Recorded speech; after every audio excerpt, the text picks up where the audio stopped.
The transport ship shuddered as it locked into the docking clamps of Telos Prime, and Lena Vasquez felt the vibration travel up through her boots and settle somewhere behind her ribs like a second heartbeat.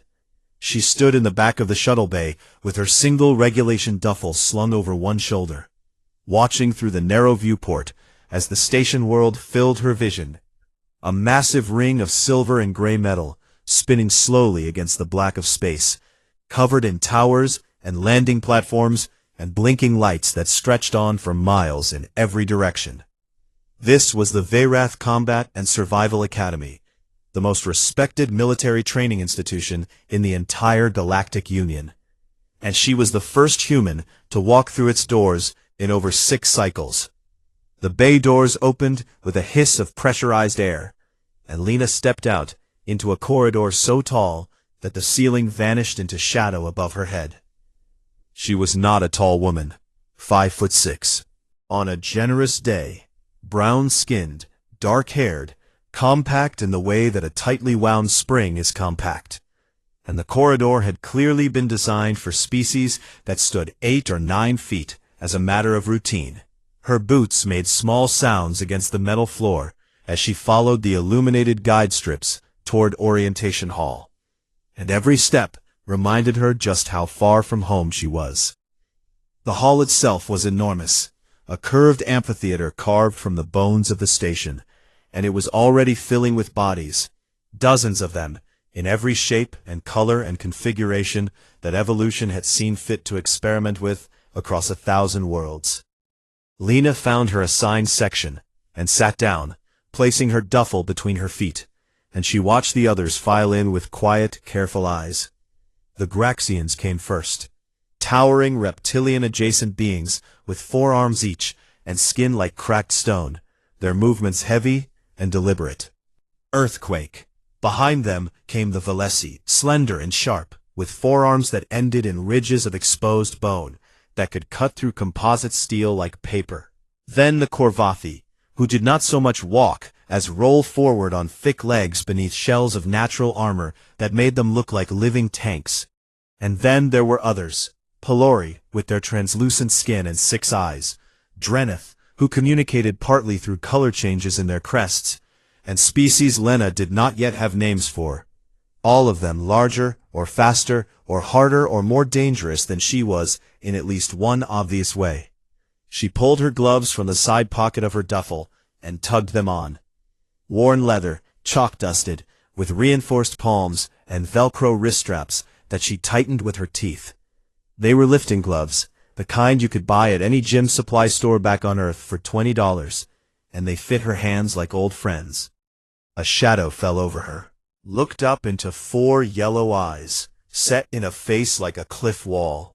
This was Torvund, a Graxian male who stood 8 feet and 2 inches tall, and weighed somewhere in the neighborhood of 600 pounds, most of it muscle fibers so dense that it had its own classification in the Union's biological registry. He was looking at her gloves. He reached down with one of his lower arms and picked one up from where she had set the spare pair on the bench, pinching it between 2 fingers that were each thicker than her wrist.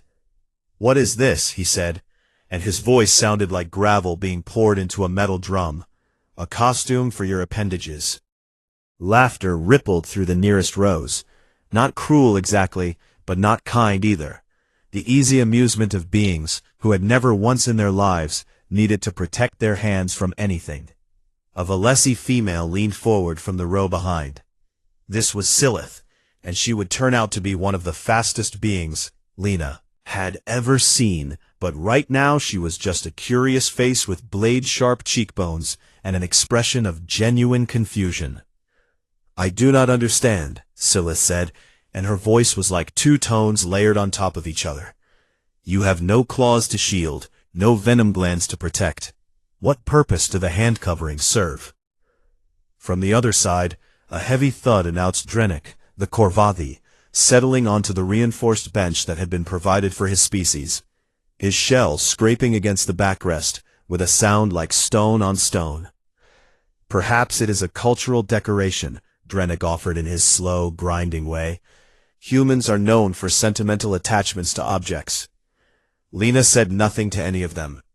She simply took the glove back from Torvund's massive fingers, gently, without yanking, without anger, and pulled it onto her left hand, then tightened the strap with a quick, practiced motion that she had performed 10,000 times before, in gyms, training halls, and muddy fields back on Earth. She did not explain. She did not defend. She just sat there, hands resting on her knees, gloves on, face calm, watching the front of the hall where the instructors were beginning to gather. And across that hall, leaning against a pillar with his arms folded across his scarred chest, Sergeant Cale Nori watched her right back.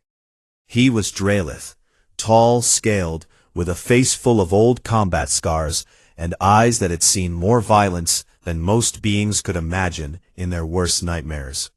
And he had been teaching at this academy for 19 years. He had trained Graxians who could tear bulkheads apart with their bare hands, Valesi who could kill in the space between heartbeats, Korvathi who could walk through artillery fire and come out annoyed rather than injured. But he had also served alongside humans, years ago, in wars that most of the galaxy preferred to forget. Nobody else in this room understood yet. A junior instructor, a Pelori female named Esset, stepped up beside him, and followed his gaze to the small human woman sitting quietly in her assigned seat. "That is the Earthborn," Esset said, her 6 eyes blinking in sequence. Vinori nodded once, slowly. "The others are laughing at her gloves," Esset continued, and there was something careful in her voice, something that suggested she already suspected what Vinori knew. "They will stop laughing," Vinori said. Esset looked at him, and then she leaned over to a trainee standing nearby, a young Drenath who had been watching the human with open curiosity, and she whispered something that the trainee barely caught. "Do not laugh at the gloves. Earthborn wear those when lifting. You will understand soon enough." The Drenath blinked, confused, and by the time he turned to ask what she meant, Esset had already walked away. Down in the hall, Lena Vasquez flexed her fingers inside her gloves, feeling the familiar grip of leather against her palms, and she waited for whatever came next with the patience of a species that had spent 200,000 years learning how to wait. 3 weeks into his assignment, Kethvari made a mistake. He answered the door. It was not Ria this time. It was the old man from 2 floors down, Marcus Chen. He was 73 years old, and he had a bad knee and a loud laugh, and he carried a flat board with black and white squares on it. "You play chess?" Marcus asked. "I do not know what that is," Kethvari said. Marcus grinned, like Kethvari had just given him the best gift in the world. "Perfect," he said, and walked inside without being invited. That was the thing about humans. They did not wait for permission. They just moved into your life and sat down and started setting up the pieces. Marcus taught him chess in 1 evening. Kethvari understood the logic of it within minutes. The patterns were clean and mathematical, and his Silthari mind found them almost soothing. By the 3rd game, he was winning. By the 5th, Marcus was leaning back in his chair, shaking his head and laughing. Finally. "Someone who makes me work for it. Everyone else lets me win because I am old. You do not do that, do you?" "No," Kethvari said. "Letting you win would teach you nothing." Marcus slapped the table and laughed so hard his eyes watered, and Kethvari felt that strange warmth flicker beneath his disguise again. After that, Marcus came every Tuesday and Thursday. They played chess, and Marcus talked. Kethvari learned that Marcus had been an engineer who built bridges for 40 years. He had a daughter who lived far away, and a wife who had died, and a cat named General who was fat and mean and the love of his life. "You remind me of my grandson," Marcus said one evening while studying the board. "Quiet, smart, a little lost." Kethvari did not know what to say to that, so he said nothing. He moved his bishop and pretended the tightness in his chest was a malfunction of his disguise suite. Then came Jonah. Jonah was 17 and lived on the top floor with his mother, who worked nights. He had headphones permanently attached to his skull, and he spoke in a language made almost entirely of references. Kethvari did not understand. He appeared at Kethvari's door one afternoon holding a small device. "Yo, you have got to hear this album," Jonah said. "It will change your life." "I doubt that," Kethvari said. "Just listen to it." Jonah pushed the device into his hands. "And if you do not have an opinion about track 7 by tomorrow, I will be personally offended." Kethvari listened to the album that night. It was strange and chaotic and beautiful in a way he could not describe. The sounds moved through him like light through water, and he felt things he had no Silthari framework for. Joy and sadness at the same time, a longing for something he had never had. He told Jonah the next day that track 7 was acceptable. Jonah stared at him for a full 3 seconds, and then said, "Acceptable? Acceptable? That is the greatest song of the last decade, and you call it acceptable?" And then he spent 45 minutes explaining why Kethvari was wrong. And it was the most alive Kethvari had ever felt. His reports to the conclaves began to change. He stopped using words like subject and specimen. He started writing about Rhea and Marcus and Jonah by name. He described the way Rhea came home from a 16-hour shift with blood still on her boots and dark circles under her eyes, and then turned around to help a neighbor carry groceries up 4 flights of stairs. He described the way Marcus spent an entire weekend building a ramp outside the building entrance for a woman in a wheelchair he had never spoken to before. He described the way Jonah stood between a younger kid and a boy twice his size in the parking lot, and did not back down, even when his voice was shaking. He wrote, "I am beginning to form a hypothesis that contradicts the conclave's classification of this species, humans, are not irrational. They operate on a logic system the conclave has never modeled. They form bonds not because it benefits them, but because they choose to.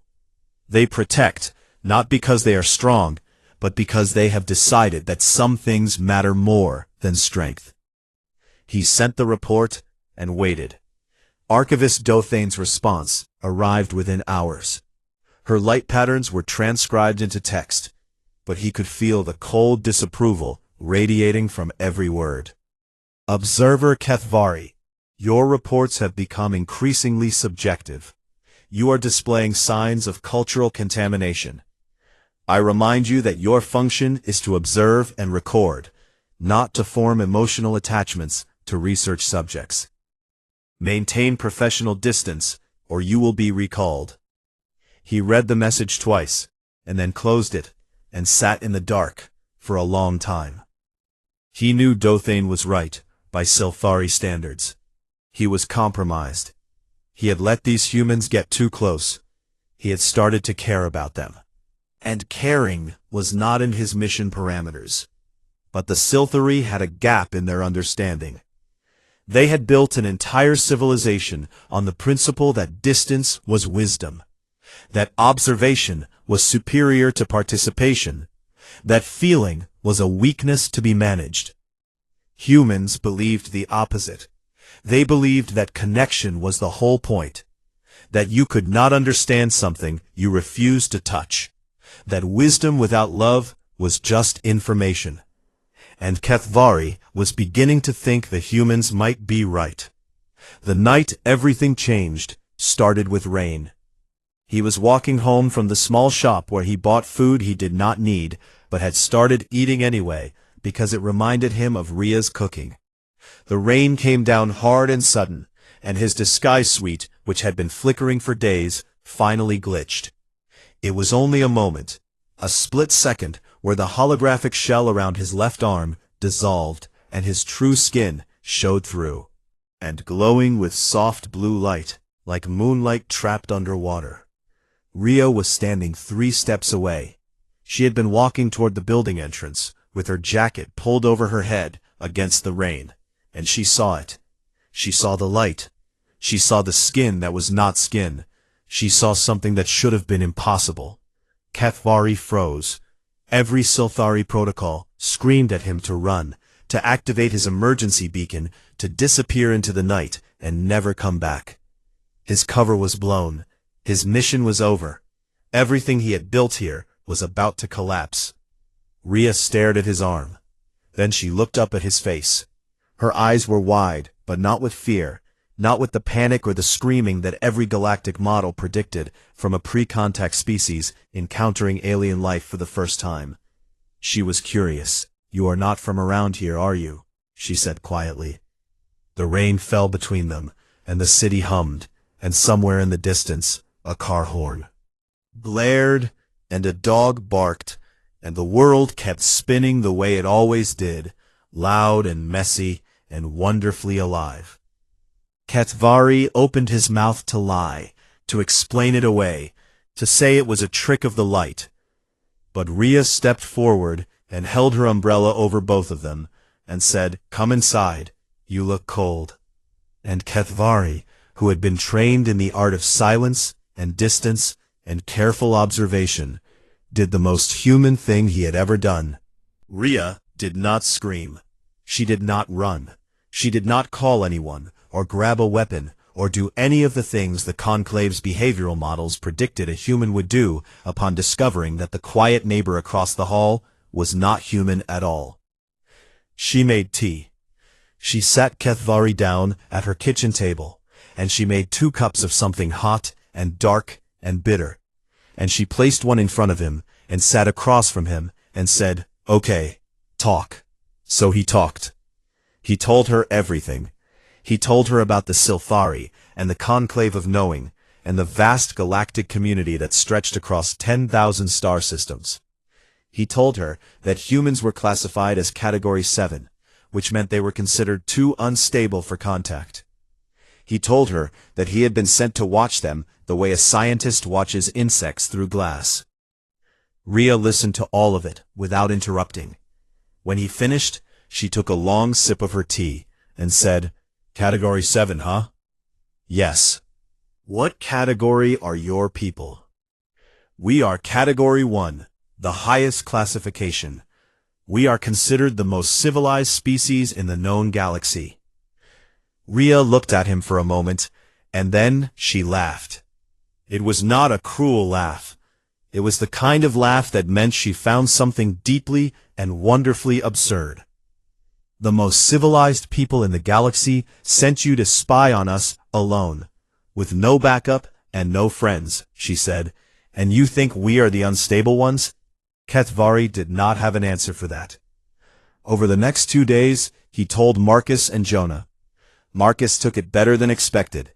He sat quietly for a long time, and then said, "I always knew there was something off about you.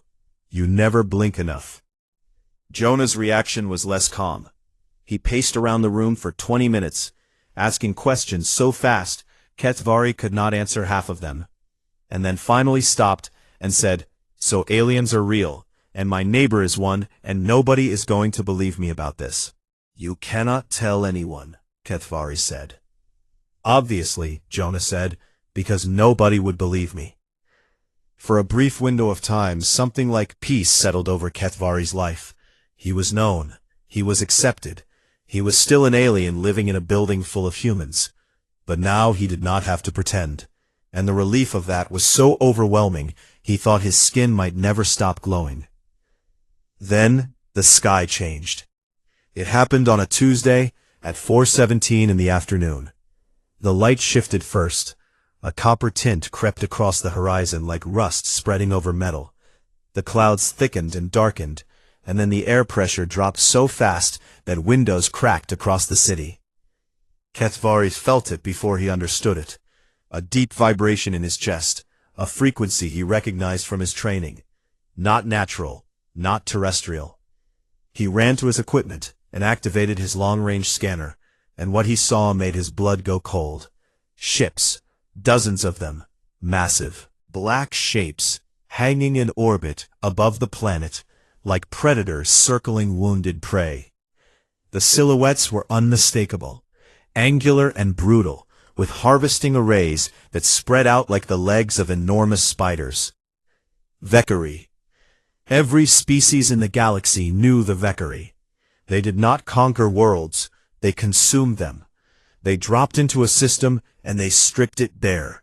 Atmosphere, water, minerals, life, all of it harvested and processed and fed into their fleet. They had done it to 37 worlds in the last 200 cycles, and no one had stopped them, because no one was strong enough, and no one was willing to try. And now they were here, above Earth, above Vancouver, above everything Kethvari had come to care about. The emergency transmission from the Whisper of Certainty arrived seconds later. All observers initiate emergency extraction, Protocol Sigma-9. Activate your beacon and report to extraction coordinates within 6 standard hours. Classified this system as compromised. Earth is to be abandoned. Repeat, Earth is to be abandoned. Kethvari read the message 3 times. He looked at the beacon on his wrist, small and silver and warm. It would take one press, one touch, and a shuttle would come for him, and he would be pulled up into the sky, and away from this world and back to the safety of the Conclave, where everything was quiet and ordered, and where nobody cared about anyone they were not required to care about. He looked at the beacon, and then he looked at the door. Rhea was in the hallway. He could hear her voice, steady and calm, already organizing. She was on her communication device, calling her team at the hospital, telling them to prepare for mass casualties. Marcus was in his apartment, and Kethvari could hear the old man's television blaring emergency broadcasts in 6 languages. Jonah was on the roof, because of course he was, standing in the copper light, staring up at the sky, with his mouth open and his hands shaking. Kethvari pressed his fingers against the beacon. He did not activate it. He pulled it off his wrist and set it on the table and walked out the door. He found Rhea first. He told her what was coming. He used small words and simple terms because there was no time for anything else. He told her that the ships above them were harvesters, and that they would begin stripping the planet within hours. He told her that the galactic community had been informed, and that they had chosen to do nothing. He told her that Earth had no allies, no protections, and no one coming to help. He expected her to cry. He expected her to freeze. He expected the reaction that every galactic textbook described when a primitive species learned it was about to die. Rhea's jaw tightened. Her eyes went hard and clear and bright. "How long do we have?" she asked. "Hours, maybe a day before full atmospheric destabilization begins." "Okay." She turned and started. "Then, we have work to do." Marcus appeared in the hallway, leaning on his cane. "I heard. What do we need?" "Everything," Kethvari said. "I have communication equipment and data on Vekari technology. I can share frequencies and structural weaknesses, but I am not a soldier. I do not know how to fight." Marcus looked at him with those old, steady eyes, and said, "Son, you just told us the world is ending, and you did not run. That is fighting enough. Now show me your equipment." Jonah came down from the roof. His face was pale, but his voice was steady. "What do they look like?" he asked. "The aliens up there, the bad ones. They are large, armored. They do not feel pain the way you do." Jonah nodded slowly. "But they can be hurt, right?" "Yes." "Good." Within 3 hours, the building had become a command center. Rhea mobilized her paramedic network, spreading the word through channels the government had not thought to use. Marcus sat at Kethvari's equipment and began learning its systems with the steady patience of a man who had spent his life solving problems made of steel and gravity. Jonah disappeared into the neighborhood and came back with supplies and volunteers, and a look on his face that Kethvari had never seen on any species, in any file, in any archive. It was not fear, it was not rage, it was purpose. Kethvari sent one final message to the Conclave. It was not a report, it was a plea. "I am requesting immediate intervention on behalf of Earth's population. The Vekari fleet threatens total biosphere collapse. This species deserves protection. They deserve a chance. Please." Archivist Dothane's reply came in minutes. "The Conclave does not expend resources on Category 7 worlds. Return to your post, observer. This is your final warning." Kethvari closed the message. Outside, the sky had turned the color of old blood, and the first harvester drones were descending through the clouds, massive and black, and humming with a sound that vibrated in the bones. They moved slowly, because they had never needed to move fast. No world had ever given them a reason to hurry. Rhea appeared beside him on the rooftop. She looked up at the drones, and then she looked at him, and she grabbed his arm. "Stay with us," she said. It was not a question. It was not a plea. It was a command issued by a woman who had spent her whole life pulling people out of the dark, and who was not about to stop now. Kethvari looked at her, and he felt his true skin glow beneath the disguise, warm and gold and bright, with something the Silthari had no word for, but that humans called courage. "I am not leaving," he said. And somewhere far above them, the Vakari began their harvest, not knowing that for the first time in their long and terrible history, they had chosen the wrong world. The first harvester drone touched down in the Pacific Ocean and began drinking. The water level dropped 3 centimeters in the first hour. The second drone landed in northern Russia and started pulling minerals from the earth in great spiraling columns of dust and stone. The third and fourth came down over South America and Africa, and the sound they made was like the planet itself was screaming. The Vakari had done this 37 times before. Every time it had been the same. The target species panicked, scattered, hid. Some prayed to gods that never answered. Some tried to negotiate and were ignored. Some simply lay down and waited to die. The average time from first contact to total biosphere collapse was 11 days. The Vakari had it down to a science. They had never encountered humans before. Within the first 12 hours, every military force on Earth had mobilized. Not in coordination at first. The old rivalries and borders still existed, and the first response was chaotic and fragmented. Fighter jets launched from carriers and were swatted from the sky like insects. Missiles struck the drones and did nothing. The Vakari armor was built to withstand forces that human weapons could not generate, and for those first terrible hours, it looked exactly like every other harvest. Kethvari watched the early reports from his equipment in the building's basement, and he felt the cold, familiar weight of despair settle over him. He had seen the data. He had read the files. No Category 7 species had ever survived a Vakari harvest. The math was simple, and the math was cruel. But then something happened that was not in any file. The humans adapted, not in days, not in weeks, in hours. A military research team in Japan captured a downed harvester drone that had been damaged by a lucky missile strike. They had it disassembled and scanned within 6 hours. By hour 8, they had identified an electromagnetic frequency that disrupted the drone's guidance system. By hour 10, they had shared the data with every connected nation on the planet. Marcus was the one who made it work on the ground.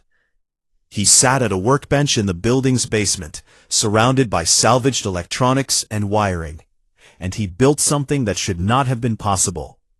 A handheld EMP device, cobbled together from microwave parts, car batteries, and components stripped from Kethvari's own equipment.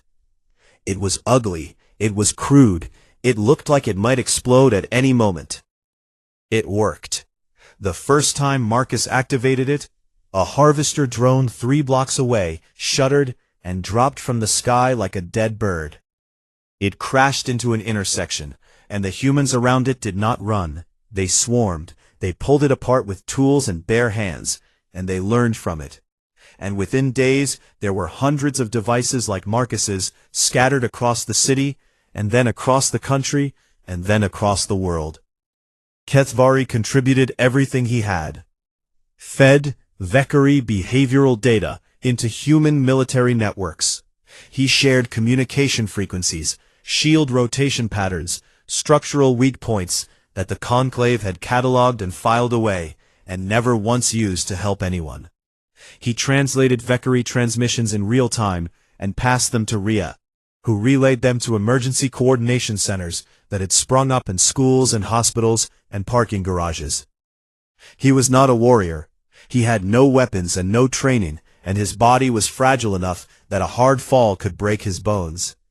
But he sat at that console hour after hour, feeding information into the network, and for the first time in his life, the knowledge he carried was not academic. It was ammunition.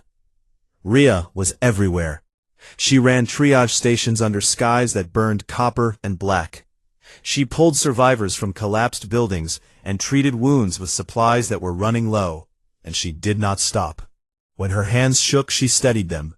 When her voice cracked, she cleared her throat and kept talking. She organized civilian evacuation corridors that moved thousands of people through burning streets with a precision that rivaled anything Kethvari had seen from Conclave disaster response teams. He watched her carry a child out of a ruined building at 3 a.m, with ash in her hair and blood on her shirt, and he thought, "She is the strongest being I have ever known, and she does not even realize it." Jonah became a runner.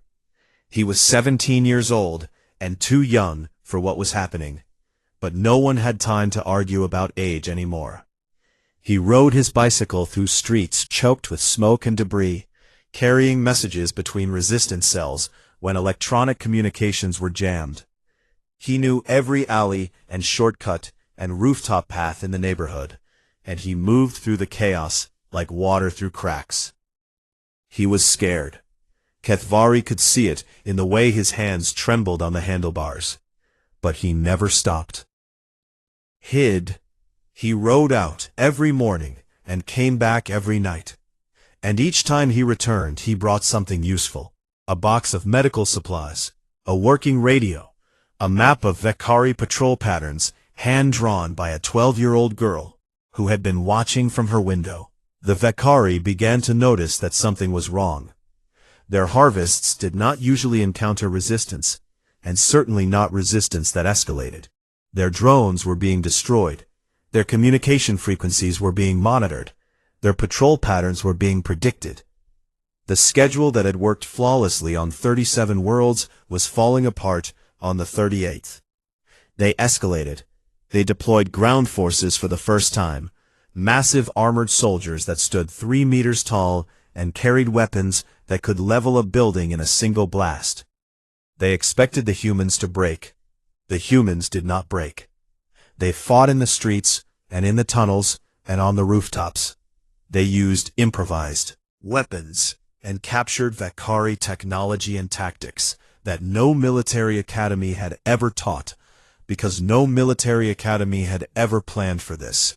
They fought with a ferocity that went beyond survival, beyond strategy, beyond anything the galaxy had a name for. Kethvari realized what it was. It was not courage in the way the Silthari understood courage. It was not the absence of fear or the mastery of emotion. It was love. They were fighting because they loved each other, because they loved their homes and their families and their neighborhoods and the messy, loud, beautiful world they had built together. They would rather burn than let someone take it from them. The turning point came on the 9th day. A global coalition of military forces launched a coordinated strike on the Vekari command vessel in orbit. Nuclear warheads, mounted on the fastest rockets humanity could build, guided by targeting data from Kethvari's own scanner. The plan was desperate, reckless, and it had maybe a 15% chance of working, which by human standards apparently meant it was worth trying. The missiles launched from 12 countries simultaneously. They climbed through the burning atmosphere and into the void, and the Vekari point defense systems destroyed most of them. But not all. 3 warheads reached the command vessel's shield array and detonated. The shields buckled. For the first time in 200 cycles of unopposed harvesting, a Vekari command vessel took damage. Kethvari had prepared for this. He had been broadcasting the battle on an open galactic frequency since the first day. Every species within range of the signal had been watching, Silthari and Dothani and Kalkari and dozens of others who had lived in quiet terror of the Vakari for generations. They had watched a Category 7 species stand up and refuse to die. And when the command vessel's shields failed, they saw something impossible. They saw a Vakari. Chance. The Vakari fleet commander broadcast a galaxy-wide demand for surrender. He threatened total biosphere annihilation, immediate and without mercy. He expected silence. He expected fear. The response came from a human general patched through every frequency Kethvari could reach. Her voice was steady and hard, and it carried across the stars. You came to our home. You came to take everything from us, and you expected us to lie down and let you do it, she said. So let me be clear. We do not stop. We do not quit. You want this planet? Come and take it. The transmission echoed across 1,000 systems. And then, something extraordinary happened. Other signals began to appear. Coordinates, fleet positions, weapon cache locations, shield frequencies, species that had been silent for centuries began to transmit. Not words, not speeches, just data. Cold, hard, useful data, sent by civilizations that had been too afraid to act until a species they had never met showed them what acting looked like. The Conclave's long cowardice cracked that night, not because of politics or strategy or diplomacy, because the humans reminded the galaxy what courage was for. The Vakari withdrew on the 14th day. It was not a surrender. They did not use that word, and Kethvari doubted they even had it in their language. But the math had changed. The command vessel was crippled and leaking atmosphere. Their drone fleet had been reduced by 60%, and every hour more were falling, as human resistance networks grew more sophisticated and more relentless. The ground forces were being hunted through cities by people who knew every street and tunnel and shadow. And now there were other ships appearing at the edge of the system, ships from species that had spent centuries looking away, but could not look away anymore. The Vakari were predators, and predators understood one thing above all else. When the cost of the hunt exceeds the value of the prey, you leave. The last harvester drone lifted off from the Southern Ocean at dawn, and the sky, which had been copper and black for 2 weeks, began to clear.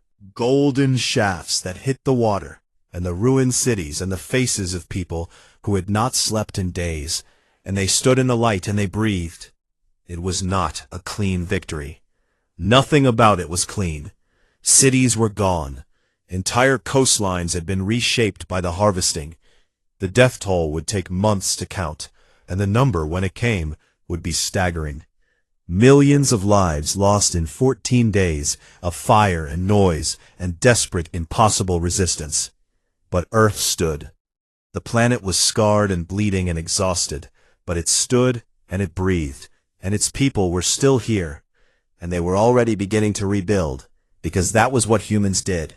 They broke and they bled and they buried their dead, and then they picked up whatever tools they could find, and they started again. Kethvari spent the first 3 days after the withdrawal sleeping. He did not mean to. His body simply stopped. He had been running on adrenaline and terror, and something he now recognized as love for 2 weeks straight, and when the danger passed, his Silthari physiology shut down and demanded rest. He woke up on the floor of Marcus's apartment, wrapped in a blanket that smelled like coffee and old books. Marcus was asleep in his chair, with General the cat on his lap. Rhea was in the kitchen making food, because of course she was. Jonah was sitting cross-legged on the floor, listening to music through one earbud, and drawing maps of the neighborhood on scraps of paper, marking which buildings were safe and which needed help. It was quiet, not silent. Humans were never silent, but quiet in the way that meant the worst was over, and what came next would be hard, but not hopeless. Kethvari sat up, and the blanket fell from his shoulders, and his true skin was showing. His disguise suite had failed completely during the fighting, and he had stopped caring about it somewhere around day 9. Nobody in the building had reacted. Half of them had already known. Other half had more important things to worry about, than the fact that their neighbor glowed in the dark. "Morning," Rhea said without looking up. "There is food if you want it." "Thank you," he said. "You snore, by the way," Jonah said. "Like a broken radiator. It is deeply unsettling." "I do not snore," Kethvari said. "You absolutely do," Marcus said from his chair, without opening his eyes. "I thought one of the alien drones had come back." Kethvari looked at the three of them and felt his skin glow warm and gold and steady, and he thought, this is what the Conclave never understood. This is what all their files and categories and observations missed. This moment, this warmth, this ordinary, impossible thing called belonging. He sat down to write his final report. He had been composing it in his head for days, turning the words over and over, trying to find the right ones. The Conclave expected data. They expected behavioral indexes and threat assessments, clinical recommendations for future policy regarding Earth and its inhabitants. Kethvari gave them something else. Final report. Observer Kethvari, designation Earth Study Cycle 4471.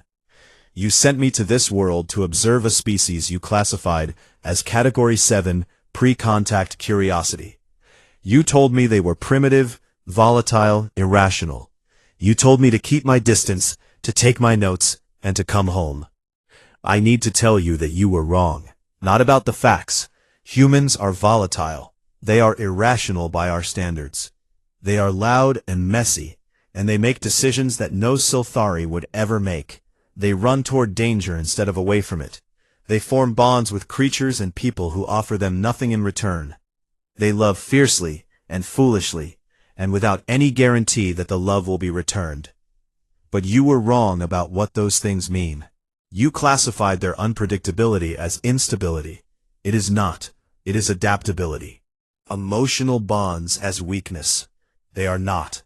They are the strongest force I have ever witnessed.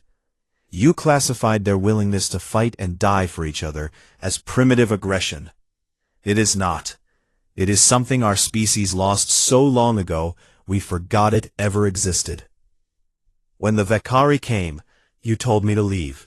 You told me that Earth was not worth saving, that the Conclave does not expend resources on Category 7 worlds. You followed your protocols and your categories, and you did exactly what our civilization has always done. You observed from a safe distance, and you did nothing. The humans did not have that luxury. They could not file a report and walk away. They could not reclassify the threat and move on. They had to stand in the fire and fight, and they did. They fought with tools they built from scraps, and courage they pulled from somewhere I still cannot fully understand. I watched a woman named Rhea Vasquez work for 72 hours without rest, pulling people from wreckage, treating wounds, and organizing evacuations. And she did it not because anyone ordered her to, but because the people around her needed help, and she could not walk past someone who needed help. It was not in her nature. I watched a man named Marcus Chen, a 73-year-old retired engineer with a bad knee, build a weapon from spare parts that crippled an alien war machine. He did it because someone handed him a problem, and his whole life had been about solving problems, and he was not going to stop now just because the problem was impossible. I watched a boy named Jonah, who was 17 years old and terrified, ride a bicycle through a war zone every day for 2 weeks, because people needed messages carried and supplies delivered, and he could do it, and so he did. He lost 2 fingers to shrapnel on day 6. He rode out again on day 7. You told me to observe humans. I did. And what I observed is this. They are not a species that survives because they are the strongest, or the smartest, or the most advanced. They survive because they refuse to let each other fall. They carry each other. They fight for each other. They die for each other, and not because of duty, or obligation, or genetic programming, but because they choose to. Every time, every day, in ways large and small, they choose each other. I was sent to study them, and they saved my life. Not because I was useful, not because I had earned it, not because I was one of them, but because I was there, and I was in danger, and they do not leave people behind. That is not primitive. That is not irrational. That is the most extraordinary thing I have ever seen. I respectfully request that the Conclave reclassify this species immediately. They are not Category 7. They are not any category we currently have. We need a new one. Observer Kethvari, end of report. The Conclave received the report, and for the first time in recorded history, the full council convened an emergency session to discuss a single species. They debated for 9 days, which was longer than they had debated anything in a century. In the end, they created a new classification. Category 1 Omega, Protected Anomaly Allied Species, of strategic and moral significance. It was the first time the word moral had appeared in a conclave species designation. 12 galactic civilizations formally requested contact with Earth within the first month. The Vakari were placed under sanctions that would have been unthinkable a year earlier, and a small, quiet revolution began spreading through the galaxy, as species that had spent centuries being careful and cautious and safe began to wonder if maybe there was something better than safety. Kethvari filed his report, and then he filed something else. A request for permanent reassignment to Earth. It was approved without objection. Archivist Dothane did not respond to his messages. He suspected she never would. He found Rhea on the rooftop on the evening of the day the last reconstruction crew finished repairing their building. The city stretched out below them, scarred and healing and loud. The sound of construction and music and laughter and arguing drifted up through the warm air, and the sky was clear for the first time in weeks. Rhea leaned against the railing and looked out at the lights coming on across the city, one by one, like stars being born. "You could go back, you know," she said, "to your people, to the Conclave. You have done enough. You do not owe us anything." Kethvari stood beside her, and his skin glowed in the fading light, soft and warm and gold. The color shifted and pulsed in a pattern that the Silthari used to express the thing that lived between joy and peace and gratitude and love, a feeling so complex and so complete that it had no single word in any language he knew. "I am not going back," he said. "Why not?" He looked at her, and then at the city below them, the city that had burned and bled and fought and survived, and was now filling up with light and noise and life again the way it always did. Because that was what humans did. They filled things up. They poured themselves into every crack and wound and empty space, and they made it alive again. "Because I am home," he said. Rhea looked at him for a long moment, and then she smiled. And it was the same smile she had given him the very first night, when she had stood at his door, holding food for a stranger she did not know. She reached over and took his hand. His skin glowed brighter where she touched him. Below them the city hummed and laughed and lived, and above them the stars turned slowly in the dark, and Kethvari, who had been sent to observe humans, stood among them, and felt for the first time in his life that he was exactly where he was supposed to be.